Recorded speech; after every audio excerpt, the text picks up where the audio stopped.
ምበላው ምግብ ልበላ ያቀረኩት ምግብ ትደፋብኝ ፊቴ ላይ እዚህ ጋር ፊቴ ላይ የምትተፋብኝ ማለት ነው። እና ቁልፍ በሬ እንዳልቆልፍ ቁልፍ ተከልክያለሁ። በማንኛውም ሰዓት እየገቡ ያሁኛል። በጣም ፈርቻለሁ። ይህ ቪዲዮ ዋጋ እንደሚያስከፍለኝ አውቃለሁ። እጅግ አሳዛኝ በሆነ መልኩ በሳውዲ አረቢያ ለበርካታ ዓመታት በስደት የኖረች በቅርቡ ትዳር መስርታ የአንድ ሕፃን እናት የነበረች አንዲት ኢትዮጵያዊት እህት እጅግ አሳዛኝ በሆነ መልኩም አገር ገብቼ ነገሮችን አስተካክላለሁ ብላ ባህር አቋርጣ አገር አሳብራ ወደ ሀገሯ ወደ ቤተሰቦቿ በመመለስ ሂደት ውስጥ ሳለች በረሃ በልቷት ቀርቷል።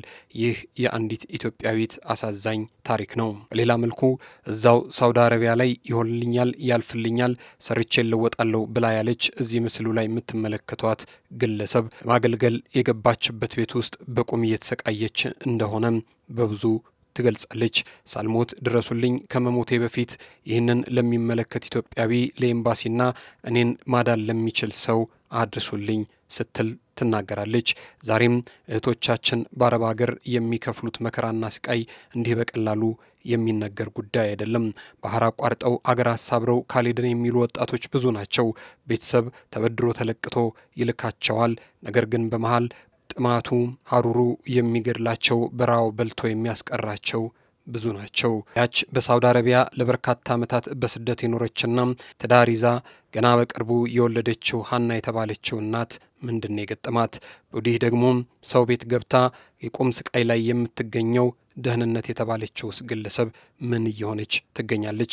የምንወዳቸውና የምናከብራቸው የጊዜ ሚዲያ ቤተሰቦች እስከ መሰናዷችን ፍጻሜ ድረስ አብራችሁን ከቆያችሁ እነዚህን ሁለት አስተማሪ ታሪኮች ልንነግራቸው ወደን ነው። እስከ ፕሮግራማችን ፍጻሜ ድረስ አብራችሁን ቆዩና መሰናዷችንን ተከታተሉልን። ጊዜ ሚዲያንም እግረ መንገዳችሁን ሼር፣ ላይክ፣ ሰብስክራይብ፣ ኮሜንት በማድረግ ቤተሰብ ታደርጉ ዘንድ ከወዲሁ በትህትና ጠየቅን። ክበሩልን።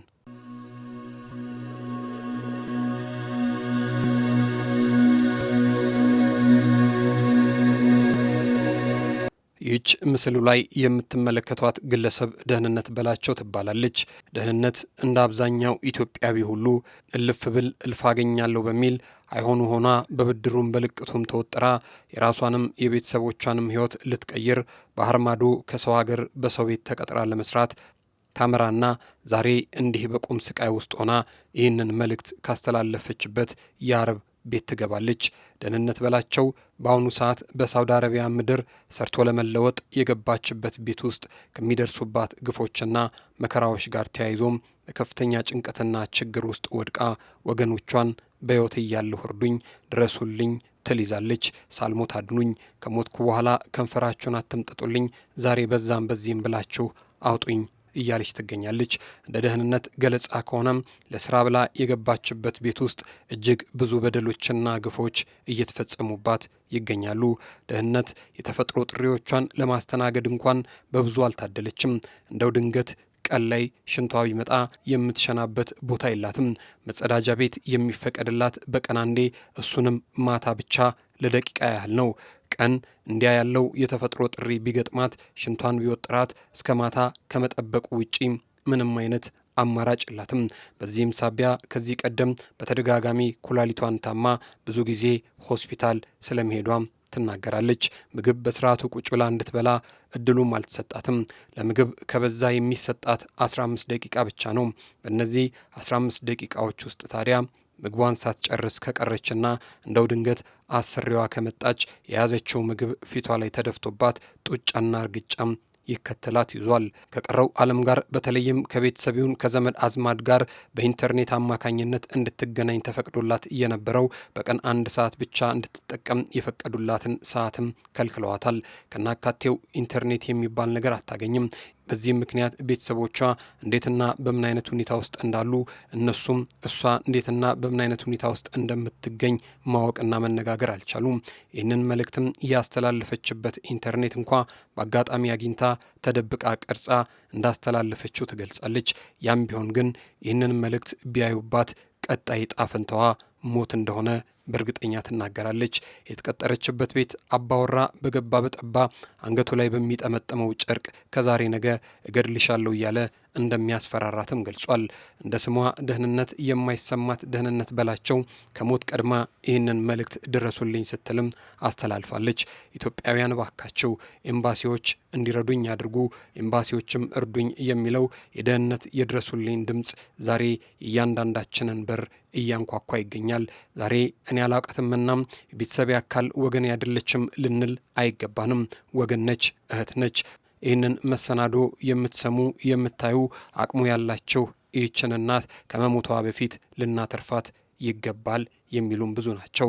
ተስፋም በፈጣሪና በወገኖቿ ላይ አድርጋ ነው ተደብቃ ዋጋ ከፍላም እባካቸው አድኑኝ ለቤተሰቦቼም ልሁን እያለች የምትናገረው።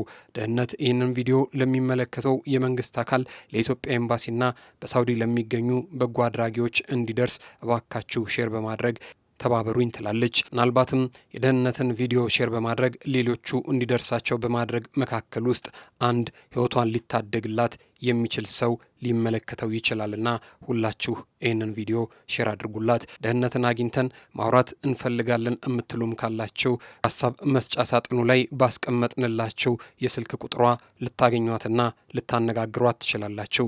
ያለችበት ቦታ ሳውዲ አረቢያ ነው። እንግዲህ ደህንነትን ጥፍሯም ጸጉሯም ሳይነካም ፈጣሪ ከገባችበት ችግር በሰላም አውጥቶ ለቤተሰቦቿ ለወገን ዘመዶቿ ያበቃት ዘንድ ምኞታችን ነው። ይህንን ቪዲዮ የምትመለከቱ አቅሙና ችሎታው ያላችሁ እባካችሁ ታግዟት ዘንድ ጊዜ ሚዲያም በትህትና ይጠይቃል። ሰላም፣ እንዴት ናችሁ? ስሜ ደህንነት በላቸው እባላለሁኝ። ያለው ሳውዲ ነው። ቦታው ያለውበት አካባቢ ማለት ነው ካፍጂ ወይንም ላፍጂ በመባል ይታወቃል። ከመጣሁ ዓመቴ ነው። በብዙ መከራና ብዙ ስቃይ ውስጥ የምኖር ነኝ። የመጀመሪያው ሽንት ቤት እንድገባ አይፈቀድልኝም ማታ ማታ ማለት ነው። አንድ ሰዓት እንኳን ሽንት መያዝ በጣም ከባድ ነው። ሁላችሁም ታውቁታላችሁ። በዚህ የተነሳ ሆስፒታል ሁሉ ገብቼ ነበረ። ታመሜ ማለት ነው። እያነከስኩ ነው፣ ኩላሊት ያመኛል። እያነከስኩ ነው የምሰራው። የምበላው ደቂቃ ሰዓት ተሰጥቶኝ ነው። 15 ደቂቃ ያመኑ ሳያልቅ ነው ተነሽ የምባለው ማለት ነው የምነሳው። እና እየተደበደብኩ ነው የምሰራው። ምበላው ምግብ ልበላ ያቀረኩትን ምግብ ትደፋብኝ ፊቴ ላይ እዚህ ፊቴ ላይ የምትተፋብኝ ማለት ነው። እና ያም አልበቃቸው ብሎ በሚያስሩት ጥቁሩ ነገር የለም እሱ በሚያስሩት ነገር ነው ሁልጊዜ የሚያስፈራራኝ። አንቅሻለሁ በዚህ የሚል እና ቁልፍ በሬ እንዳልቆልፍ ቁልፍ ተከልክያለሁ። በማንኛውም ሰዓት እየገቡ ያውኛል። እና እኔ ተኝቼ ያው ድካም ነውና በተኛም ግን እነቃለሁ። ለምን በተኛም ቅዠት ነው፣ የሆነ እፈራለሁ። ገብተው የሆነ ነገር ያደርጉኝ ሆነ ይገሉኝ ምናምን ብዬ ስለምፈራ እየባነንኩ ነው የምተኛው እንቅልፍ ማለት ነው። እና ፖሊሶቹ ሁሉ ጓደኞቹ እንደሆኑ ይናገራል ማለት ነው ሰውየው። ገለንሽ ዝባላ ላይ ነው የምንጥልሽ፣ ሬሳሽን ራሱ ሰው አያየውም ነው የሚለኝ። እና በጣም ፈርቻለሁ። ይህ ቪዲዮ ዋጋ እንደሚያስከፍለኝ አውቃለሁ። እንደሚረዱ ሰዎች ሼር አድርጉላቸው። በእርግጠኝነት ቢያዩት ማንም ሰው እንደማይጨክንብኝ አውቃለሁ። የምሰጠው ኢንተርኔት በቀን 1 ሰዓት ነበረ፣ እሱም ተከልክሎ በ5 ቀን በ6 ቀን ነበረ እሱ። አሁንም ደግሞ እሱ ጨርሶ ተከልክያለሁ። እንዴት ይሄ ቪዲዮ ህዝብ ጋር እንደሚደርስ አላውቅም፣ ግን እግዚአብሔር ያውቃል። ድርቶና ምኛ ነው ቪዲዮ የቀረጽኩ ያለሁት። ስልኬ ደግሞ የሳውዲ መነሻው 966 53 61 47 958 ነው ስልኬ ማለት ነው። ጠዋት ላነሳ እችላለሁ ስለምተኛ። ከዛ በኋላ ግን ስልክ ሲደወል ቢታይ እንደውም ችግር ውስጥ እገባለሁ ማለት ነው። አመሰግናለሁ። ሼር አድርጉልኝ። ወደ ሌላኛው መረጃችን ስንመለስ ደግሞ በሌላ መልኩ የምትታየው ግለሰብ ሀና ትባላለች። እርሷም እንደ አብዛኞቹ ኢትዮጵያውያን እህቶች ኑሯን ልታቀና ሀገር አሳብራ ባህር ሰንጥቃ አረብ ሀገር ገብታ ደፋ ቀና ስትል የከረመች ብርቱና ታታሪ እህት ነበረች። ሆኖም ያናም ኑሮ ልክ እንደ ቀድሞዋ ባለ ታሪካችን እንደ ደህንነት ሁሉ በሳውዲ አረቢያ ነበር የምትሰራው። ሀና በሳውዲ አረቢያ ለበርካታ ዓመታት በስደት የኖረች በቅርቡ ደግሞ ይሆነኛል፣ በአግባቡ ይበጀኛል፣ ሕይወት ኑረቴም ይሰምርልኛል ብላ ትዳር የመሰረተች ሲሆን ትዳራቸውም በፈጣሪ ተባርኮ ኑሮ ልጅ ወልዳ የአንድ ሕፃን እናት ሆና ነበረ። ሀና በሰው ሀገር ያለው ኑሮ እንዳሰበችው አልሆን ብሏት ነው መሰል ወደ ሀገሯ ለመመለስ በጀመረችው አደገኛ ጉዞ ጨቅላ ልጇን ትታ እጅግ ባልተጠበቀና አሳዛኝ በሆነ መልኩ ሕይወቷ ሊያልፍ መቻሉ ነው የተሰማው። ሀና በሳውዲ በነበራት ቆይታ የነዋሪነት ፈቃድ ወይንም ኢቃማ ችግር አጋጥሟት ነበረም። ሀና በሳውዲ አረቢያ በነበራት ቆይታ የነዋሪነት ፈቃድ ወይንም የኢቃማ ችግር አጋጥሟት እንደነበር የቅርብ ወዳጆቿ ይናገራሉ። ይህንን ለማስተካከልና ወደ ውድ አገሯ እንዲሁም ወደ ቤተሰቦቿ ለመመለስ ስትል በየመን በኩል የሚያልፈውን አደገኛ የባህር ጉዞ መርጣ ነበር መመለስ ያሰበችው። ያም ቢሆን ግን ሀና የመረጠችው መንገድ እጅጉን ብዙ ሰዎች ፈተና መከራ ያዩበት፣ አብዛኞቹ ሕይወታቸውን ያጡበት ነበርና መንገዱ ሀናንም አዲስ ሙሽራ ምስኪን ስደተኛ እናት ነች ብሎ ሊምራት አልወደደም። የወጠነችው ያሰበችው ሳይቀር ቀርቶም በረሃው ባህሩ በልቶ አስቀርቷታል። ቢጮሁ የሚደርስ ቢጣሩ አቤት የሚል በሌለበት በዛ የሳውዲና የየመን ድንበር ምድረ በዳ ላይ ሕይወቷ ሊያልፍ መቻሉ መሰማቱ ብዙዎችን አሳዝኗል። ይህ በረሃ በሺዎች የሚቆጠሩ ወገኖቻችንን ሕይወት የበላ መቃብር እየሆነም ቀጥሏል። ዛሬም ብዙዎች ያልሰሙ በዛው አቋርጠው ይሄዳሉ። የሰሙም ይህንን መከራና ስቃይ እየተመለከቱ ጆሮ ዳባ ልበስ ብለው ሕይወታቸውን ይገብሩ ይዘዋል። አሁንም የሚሄዱ በዛው ደግሞ የሚያልቁ ብዙ ናቸው። ቤተሰቦቻቸው ግን ይኑሩ ይሙቱ የማያውቁ እጅጉን ብዙ ናቸው። ደረስንም ቀረንም ያልተባሉ እንዲያ ናቸው። እንዲህ ያሉ አስከፊ የጉዞ መንገዶች በወገኖቻችን ላይ የሚያደርሱት እልቂት መቼ እንደሚቆም አናውቅም። የደከመች እናት ምስኪን አፈር ገፊ ገበሬ በሬውን ላሙንም ጥጃውንም ሽጦ የላካቸው ልጆቹ ደረስንም ቀረንም ሳይሉ በረሃ የበላባቸው ቤተሰቦች ብዙ ናቸው። የሀናን ሞት ያዩ የሰሙ በሳውዲ የሚሆን በተለያዩ ሀገራት የሚገኙ እህቶች ምንም አይነት የሰነድ ችግር ቢኖርም እንኳን እንዲህ አይነት የሞት መንገድ በጭራሽ አይመረጥም፣ መመረጥም የለበትም። በሕይወት ለመትረፍ ብቸኛው አማራጭ እንዲህ ያሉ መንገዶችን አለመምረጥ ነው።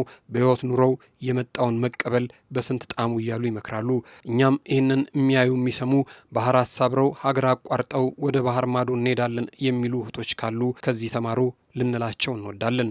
ውድ የጊዜ ሚዲያ ቤተሰቦች እናንተም እስከ መሰናዷችን ፍጻሜ ድረስ አብራችሁን ስለቆያችሁ እናመሰግናለን። ለሟቻና ፈጣሪ ነፍሷን በገነት ያኖርላት ዘንድ ተመኘን። ለባለቤቷ ለቤተሰቦቿና ለወዳጅ ዘመዶቿ ሁሉ ፈጣሪ መጽናናትን ይስጥልን። እናንተም አብራችሁን ስለቆያችሁ ክበሩልን። እናመሰግናለን። ጊዜ ሚዲያንም አሁንም ሼር፣ ላይክ፣ ሰብስክራይብ፣ ኮሜንት በማድረግ ቤተሰብ ታደርጉን ዘንድ በትህትና ጠየቅን። ክበሩልን።